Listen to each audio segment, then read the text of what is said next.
Assalamualaikum warahmatullahi wabarakatuh. Kami dari kelompok Ceria. ingin memperkenalkan diri kami masing-masing. Nama saya Abdurrahim Batubara. Nama saya Caca Natalia Brosur Bakti. Nama saya Zong Khairasikin. Nama saya Divya Melati Syahrani. Nama saya Nuragita Ramadhani Sinaga. Di sini kami akan menjelaskan country risk. Yang pertama akan dijelaskan oleh Nuragita.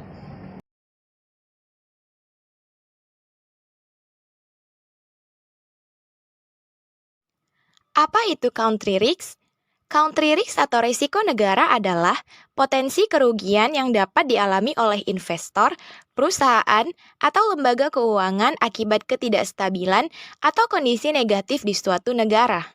Risiko ini mencakup berbagai aspek, seperti risiko politik, risiko ekonomi, risiko hukum, risiko sosial, dan risiko keuangan. Apa saja metode penilaian country risk? Ada beberapa metode yang sering digunakan untuk menilai country risk, yaitu 1. Metode kuantitatif. Dalam penilaian country risk lebih fokus pada data numerik dan model statistik.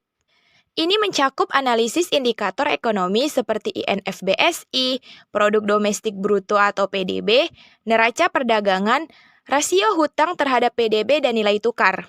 Metode kuantitatif ini terdiri lagi dari beberapa macam penilaian, yaitu yang pertama ada Sovereign Credit Rating atau rating kredit negara.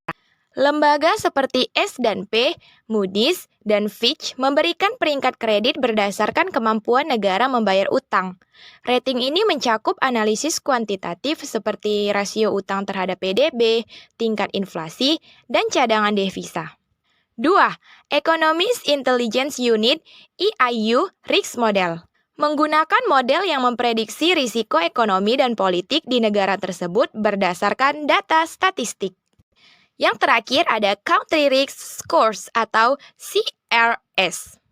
Lembaga keuangan seperti Coface dan Credendo memberikan skor risiko berdasarkan indikator ekonomi, keuangan, dan politik. Selain itu, ada metode kualitatif. Metode kualitatif dalam penilaian country risk adalah pendekatan yang lebih subjektif dan didasarkan pada analisis non-numerik. Fokusnya adalah pada faktor-faktor seperti stabilitas politik, kebijakan pemerintah, risiko sosial, dan persepsi investor terhadap kondisi suatu negara. Analisis ini seringkali melibatkan penilaian oleh para ahli, wawancara, survei, dan studi kasus. Selain itu, penilaian kualitatif terdiri dari 3. Yang pertama itu ada penilaian risiko politik, yang mengukur stabilitas politik dan perubahan kebijakan, korupsi, serta risiko keamanan yang dapat mempengaruhi bisnis.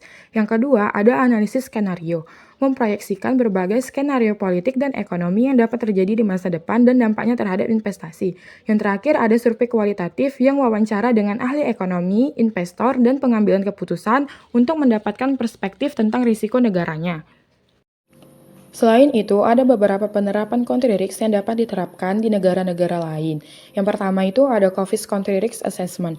Coface adalah perusahaan asuransi yang mengkhususkan diri dalam memberikan penilaian risiko negara dan risiko kredit perusahaan. Coface Country Risk Assessment memberikan penilaian berdasarkan faktor-faktor seperti risiko kredit perusahaan, ketergantungan terhadap ekspor, dan kerentanan terhadap guncangan eksternal. Laporan ini juga mencakup risiko politik, ekonomi, dan perdagangan dari negara tersebut.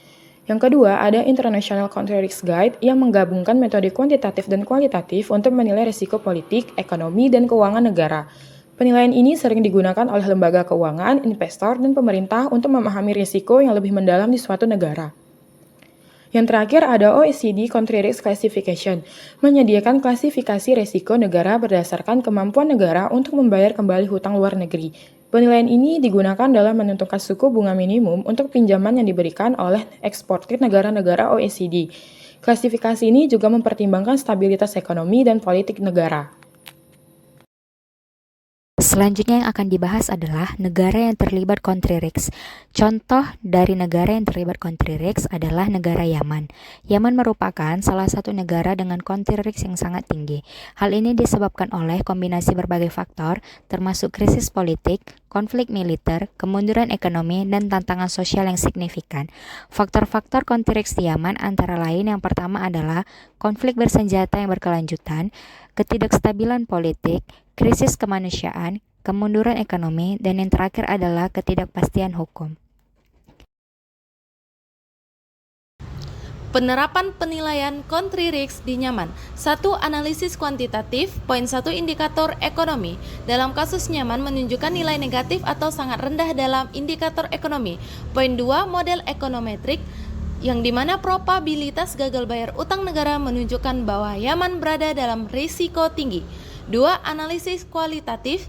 Poin 1. Stabilitas politik. Stabilitas politik di Yaman sangat rendah dengan pemerintahan yang lemah dan keterlibatan banyak pihak dalam konflik. Poin kedua, kasus dan birokrasi.